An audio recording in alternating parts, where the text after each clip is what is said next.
The rate of annual growth of a city is 2%. If its population in the year 2020 was 1,50,000, then what would be its population in 23? మనకు population 2020 ఇచ్చాడు, ఎంత? 1,50,000. Annual growth ఎంత ఇచ్చాడు? 2% per annum, అంటే increase 2% అవుతుంది, అంటే 102%.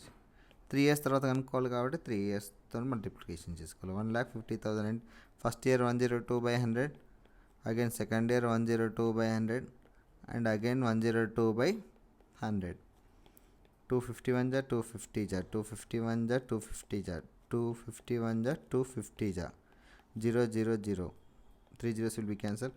5 जा 530 जा 5 1 जा 5 6 जा 6 into 51 into 51 into 51/5. This is the answer. కాకపోతే మనం ఈ విధంగా చేస్తే కొంచెం క్యాలిక్యులేషన్స్ హెవీగా అవుతుంది.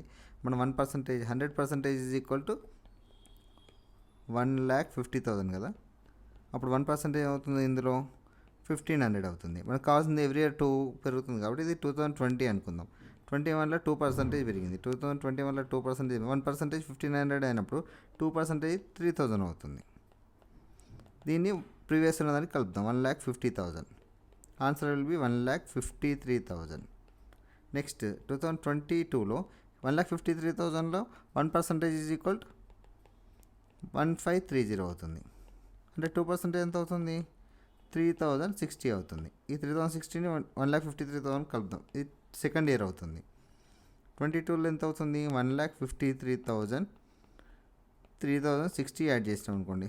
06033615606. ఇది సెకండ్ ఇయర్లో. మళ్ళీ 1% ఎంత? 1,560 అనేది 1% అవుతుంది. ఇది 100% ఈజ్ ఈక్వల్ టు 1,56,060 అయితే 1% is equal 1,560.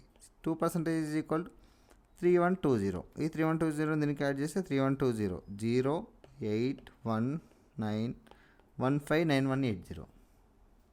This will be the after 3 years తర్వాత పాపులేషన్ అనేది 1,59,180.